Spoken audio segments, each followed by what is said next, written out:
ನಮಸ್ಕಾರ. Big breaking ನ್ಯೂಸ್ಗೆ ಸ್ವಾಗತ. ನಾನು ಪೃಥ್ವಿರಾಜ್ ಹಾರನಹಳ್ಳಿ. ಮಹಿಳೆಯರೇ, ನೀವು ಸ್ವಲ್ಪ ಯಾಮಾರಿದ್ರು ಕೂಡ ಪ್ರಾಣಕ್ಕೆ ಕುತ್ತು ಬರುತ್ತೆ ಅನ್ನೋದಕ್ಕೆ ಈ ಸ್ಟೋರಿನೇ ಉದಾಹರಣೆ ಆಗಿದೆ. ದೇವಸ್ಥಾನಕ್ಕೆ ಹೋದಂತ ಮಹಿಳೆಯ ಸೀರೆಗೆ ಬೆಂಕಿ ಹೊತ್ತಿಕೊಂಡು ಉರಿದಂತ ದುರ್ಘಟನೆ ಹುಬ್ಬಳ್ಳಿಯ ವಿಶ್ವನಾಥ ದೇವಸ್ಥಾನದಲ್ಲಿ ನಡೆದಿದೆ. ದೇವಸ್ಥಾನದಲ್ಲಿನ ನಾಗರ ಕಲ್ಲಿಗೆ ಪೂಜೆಯನ್ನ ಮಾಡುವಂತ ಸಂದರ್ಭದಲ್ಲಿ ಅಲ್ಲೇ ಕೆಳಗೆ ಇಟ್ಟಿದ್ದಂತ ದೀಪದಿಂದ ಮಹಿಳೆ ಸೀರೆಯ ಅಂಚಿಗೆ ಬೆಂಕಿ ಹೊತ್ತಿಕೊಂಡಿರುವಂತದ್ದು. ಅದನ್ನ ಗಮನಿಸದೆ ಮಹಿಳೆ ಹೊರಟಿದ್ದಾರೆ. ಕಾಲಿನ ಭಾಗದಲ್ಲಿ ಕಾಣಿಸಿಕೊಂಡಂತ ಬೆಂಕಿ ಹಾಗೆ ಸಂಪೂರ್ಣವಾಗಿ ಹಬ್ಬಿದೆ. ಸಂಪೂರ್ಣವಾಗಿ ಅವರ ಸೀರೆಯೆಲ್ಲ ಕೂಡ ಸುಟ್ಟೋಯ್ತು. ಗಾಬರಿಗೊಂಡಂತ ಮಹಿಳೆ ಬೆಂಕಿ ನಂದಿಸೋದಕ್ಕೆ ಪ್ರಯತ್ನಿಸುತ್ತಲೇ ದೇವಸ್ಥಾನದ ಗರ್ಭಗುಡಿಯ ಒಳಗಡೆ ಓಡೋಗಿದ್ದಾರೆ. ಅಕ್ಕಪಕ್ಕ ಇದ್ದಂಥವರು ಬೆಂಕಿ ನಂದಿಸಲು ಹರಸಾಹಸವನ್ನ ಪಟ್ಟಿದ್ದು ಆ ಒಂದು ಭಯಾನಕ ದೃಶ್ಯ ದೇವಸ್ಥಾನದ ಸಿಸಿಟಿವಿಯಲ್ಲಿ ಸೆರೆಯಾಗಿದೆ. ಇನ್ನು ಈ ಮಹಿಳೆಯ ಸ್ಥಿತಿ ಗಂಭೀರವಾಗಿದ್ದು ಆಸ್ಪತ್ರೆಯಲ್ಲಿ ಚಿಕಿತ್ಸೆಯನ್ನ ಪಡಿತಾ ಇದ್ದಾರೆ. ಆ ಒಬ್ರು ಮಹಿಳೆ 17ನೇ ತಾರೀಕು ಆಗಿರುವಂತಹ ಘಟನೆ, ಮೊನ್ನೆ ಅಷ್ಟೇ ಆಗಿರುವಂತಹ ಘಟನೆಯನ್ನ ನಾವು ನಿಮ್ಗೆ ತೋರಿಸ್ತಾ ಇದೀವಿ. ಯಾವ ರೀತಿಯಾಗಿ ಅಲ್ಲಿ ಬೆಂಕಿ ಹತ್ಕೊಳ್ತು ಅಂತ. ನೀವು ಕೂಡ ಎಚ್ಚರಿಕೆಯಿಂದ ಇರಲೇಬೇಕು ಅನ್ನುವ ದೃಷ್ಟಿಯಲ್ಲೇ ಈ ಒಂದು ಸುದ್ದಿಯನ್ನ ನಾವು ನಿಮ್ಗೆ ತೋರಿಸ್ತಾ ಇರುವಂತದ್ದು. ಯಾಕೆಂದ್ರೆ ದೇವಸ್ಥಾನಕ್ಕೆ ಹೋದಂತಹ ಸಂದರ್ಭದಲ್ಲಿ ಎಲ್ಲರೂ ಕೂಡ ಭಕ್ತಿ ಹಾಗೆ ಪೂಜೆಯನ್ನ ಮಾಡ್ತಾ ಇರ್ತಾರೆ, ಕೈ ಮುಗಿದಿರ್ತಾರೆ, ಕಣ್ಮುಚ್ಕೊಂಡಿರ್ತಾರೆ. ಕಣ್ಮುಚ್ಕೊಂಡು ಕೈ ಮುಕ್ಕೊಂಡು ದೇವರಲ್ಲಿ ಪ್ರಾರ್ಥನೆಯನ್ನ ಮಾಡ್ತಾ ಇರ್ತಾರೆ. ಈ ಒಂದು ಸಂದರ್ಭದಲ್ಲಿ ಸ್ವಲ್ಪ ನೀವು ನಿರ್ಲಕ್ಷ್ಯ ವಹಿಸಿದ್ರೂ ಕೂಡ ಯಾವ ರೀತಿಯಾದಂತ ದುರ್ಘಟನೆಗೆ ಕಾರಣ ಆಗುತ್ತೆ ಅನ್ನೋದಕ್ಕೆ ಬೆಸ್ಟ್ ಎಕ್ಸಾಂಪಲ್ ಅನ್ನ ನಿಮ್ಮ ಮುಂದೆ ಇಡ್ತಾ ಇದ್ದೀವಿ.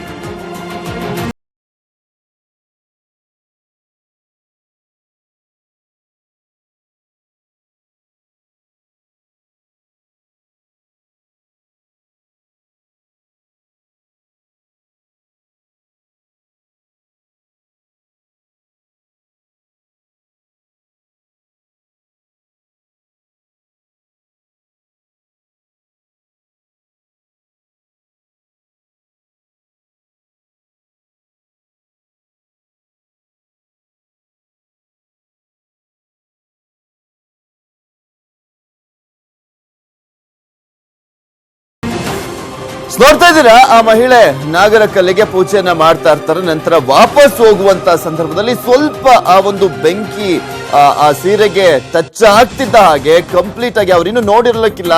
ಆ ಕವರ್ ನಲ್ಲಿ ಏನೋ ಇಟ್ಟಿರ್ತಾರೆ, ಅದನ್ನ ನೋಡ್ಕೊಂಡು ಅದು ಕಂಪ್ಲೀಟ್ ಆಗಿ ಕ್ಲೀನ್ ಆಗಿ ಇಟ್ಬಿಟ್ಟು ಹೋಗುವಂತ ಸಂದರ್ಭದಲ್ಲಿ ಆ ಸೀರೆಗೆ ಕಂಪ್ಲೀಟ್ ಆಗಿ ಬೆಂಕಿ ಆವರಿಸ್ಕೊಂಡ್ಬಿಡುತ್ತೆ.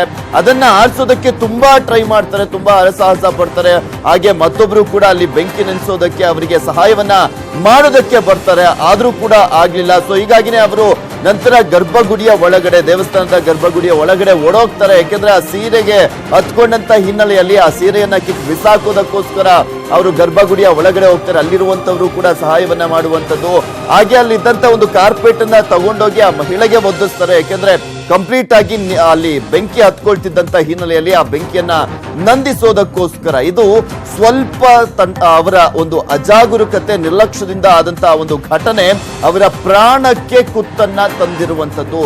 ಈ ರೀತಿಯಾಗಿ ಮಹಿಳೆಯರು ಎಚ್ಚರಿಕೆಯನ್ನ ವಹಿಸಲೇಬೇಕು ಅನ್ನೋದಕ್ಕೆ ಇದೊಂದು ಬೆಸ್ಟ್ ಎಕ್ಸಾಂಪಲ್. ಯಾಕೆಂದ್ರೆ ಎಲ್ಲರೂ ಕೂಡ ದೇವಸ್ಥಾನಗಳಿಗೆ ಹೋಗ್ತಾರೆ, ಮಹಿಳೆಯರು ಅಂತಲ್ಲ. ಈಗ ಪಂಚೆಯನ್ನ ಉಟ್ಕೊಂಡಂತಹ ಸಂದರ್ಭದಲ್ಲಿ ಗಂಡಸರು ಕೂಡ ಎಚ್ಚರಿಕೆಯಿಂದ ಇರಲೇಬೇಕಾಗುತ್ತೆ. ಯಾಕೆಂದ್ರೆ ಎಲ್ಲರೂ ಕೂಡ ಕೆಳಗೇನೆ ಕರ್ಪೂರವನ್ನ ಹಚ್ಚುವಂಥದ್ದು, ನೆಲಕ್ಕೆ ಕರ್ಪೂರವನ್ನ ಹಚ್ಚಿ ದೀಪವನ್ನ ಅಲ್ಲಿ ಹಚ್ಚಿ ಅಲ್ಲಿ ಪೂಜೆ ಮಾಡ್ತಾ ಇರ್ತಾರೆ. ಪೂಜೆ ಪುನಸ್ಕಾರ ಭಕ್ತಿಯಲ್ಲಿರ್ತಾರೆ, ಕೈ ಮುಗಿದು ಪ್ರಾರ್ಥನೆಯನ್ನ ಮಾಡ್ತಾ ಇರ್ತಾರೆ ದೇವರಲ್ಲಿ. ಈ ಒಂದು ಸಂದರ್ಭದಲ್ಲಿ ಸ್ವಲ್ಪ ನಾವು ಅಜಾಗರೂಕತೆಯನ್ನ ತೋರಿಸಿದಂತ ಸಂದರ್ಭದಲ್ಲಿ ಏನೆಲ್ಲ ದುರ್ಘಟನೆಗಳು ಆಗ್ಬಿಡುತ್ತೆ, ಪ್ರಾಣಕ್ಕೆ ಕುತ್ತು ಬಂದುಬಿಡುತ್ತೆ ಅನ್ನುವ ದೃಷ್ಟಿಯಲ್ಲೇ ನಾವು ಈ ಒಂದು ದೃಶ್ಯವನ್ನ ನಿಮ್ಮ ಮುಂದೆ ಇಡ್ತಾ ಇರುವಂತದ್ದು. ಸೊ ಹೀಗಾಗಿನೇ ಎಚ್ಚರಿಕೆಯಿಂದ ಇರಿ. ಎಲ್ಲೇ ಹೋದ್ರು ಅಷ್ಟೇ ಎಚ್ಚರಿಕೆಯಿಂದ ಇದ್ರೆ ಮಾತ್ರ ನಾವು ಸೇಫ್ ಆಗಿರೋದಕ್ಕೆ ಸಾಧ್ಯ. ಇಲ್ಲಾಂದ್ರೆ ಯಾವಾಗ ಏನ್ ಬೇಕಾದ್ರೂ ಆಗಬಹುದು ಅನ್ನೋದಕ್ಕೆ ಇದು ಬೆಸ್ಟ್ ಎಕ್ಸಾಂಪಲ್. ಅದು ದೇವಸ್ಥಾನದಲ್ಲಿ ನಡೆದಿರುವಂತಹ ಒಂದು ಘಟನೆಯನ್ನ ತೋರಿಸ್ತಾ ಇದೀವಿ. ಅವರು ಕರ್ಪೂರ ಹಚ್ಚಿರ್ತಾರೆ, ಹಾಗೆ ಕೆಳಗಡೆ ದೀಪ ಕೂಡ ಇರುತ್ತೆ.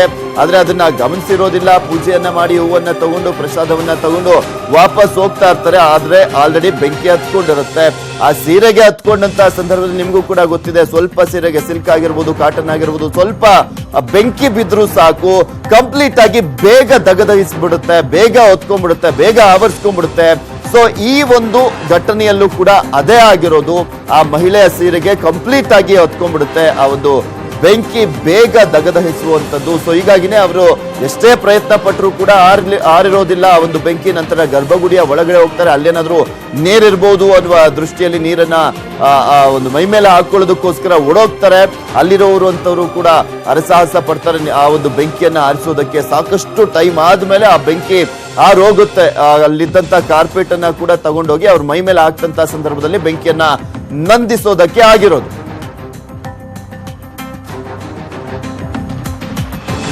ಇನ್ನು ಈ ಕುರಿತಂತೆ ಹೆಚ್ಚಿನ ಡೀಟೇಲ್ಸ್ ಅನ್ನ ನೀಡ್ತಾರೆ ನಮ್ಮ ಹುಬ್ಬಳ್ಳಿಯ ಪ್ರತಿನಿಧಿ ಪರಶುರಾಮ್, ತಹಶೀಲ್ದಾರ್ ದೂರವಾಣಿ ಸಂಪರ್ಕದಲ್ಲಿದ್ದಾರೆ. ಎಸ್ ಪರಶುರಾಮ್, ಈಗ ಹೇಗಿದೆ ಆ ಮಹಿಳೆಯ ಪರಿಸ್ಥಿತಿ?